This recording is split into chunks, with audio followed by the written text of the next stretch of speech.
Davis.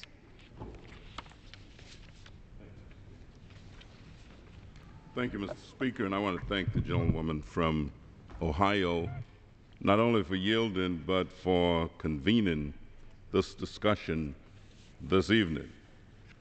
I was speaking to a group of young people a couple of days ago, and they wanted to know why did we think this whole question of voter suppression was such a big deal.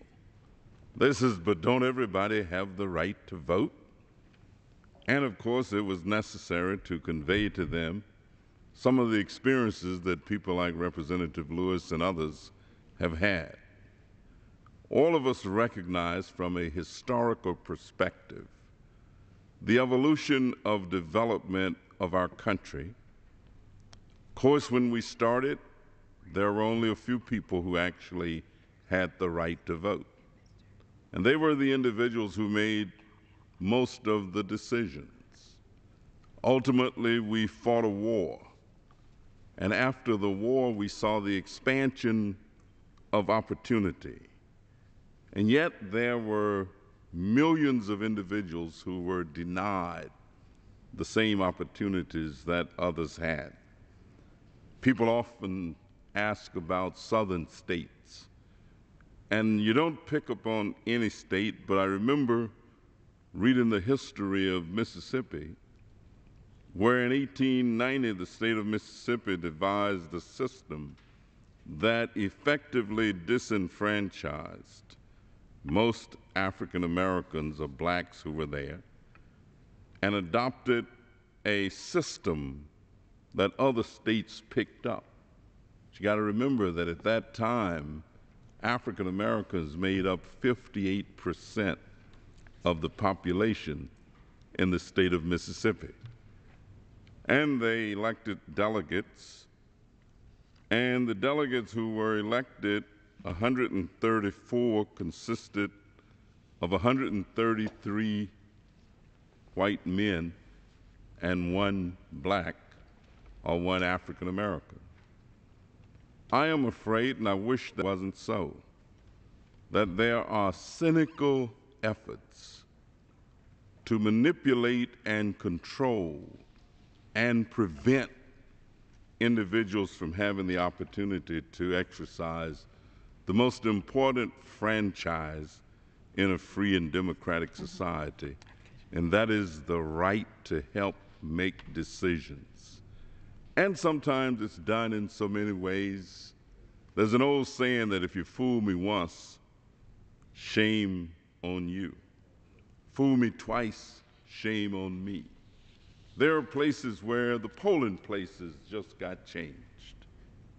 People had been accustomed to voting at the Johnson School, and all of a sudden they wake up and it's time to vote, and they're now voting at the American Legion Hall. Well, they don't know where the American Legion Hall, they just go to the Johnson School, and once they get there, they can't vote. Then they decide that they'll go on to work or do whatever else it is that they're going to do, and they will miss voting that day. Poll taxes sound kind of way out and far-fetched, but I actually grew up in rural America. It is true that I live in Chicago, a magnificent city, probably the most magnificent city in the United States of America and many other places throughout the world, but I grew up in rural Arkansas, and there was a $2 poll tax. My parents paid a $2 poll tax. Now, the average person who worked in an agrarian environment at that time, the wages were $4 a day. $4 a day, that's what people earn driving tractors. That's what they earn chopping cotton. That's what they earn baling hay.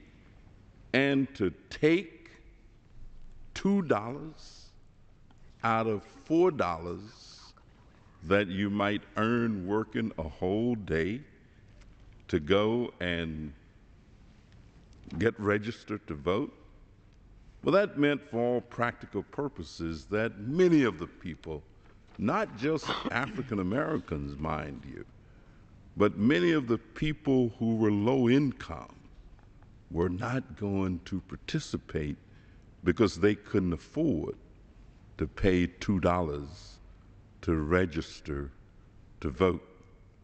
And so I join with all of my colleagues who say that this issue is most important, that we must watch it, keep our eyes and hands on it, and we have to make sure that even in places like where I live, I can recall voter suppression during one presidential election where the whole idea was simply not to vote. People were not going to vote for a different political party at the time, but if they didn't vote, that was the same as voting for the other guy. So don't fool us. We kind of know what's happening. I thank you for calling this special order, and I yield back the balance of my time. Thank you so very much, my friend.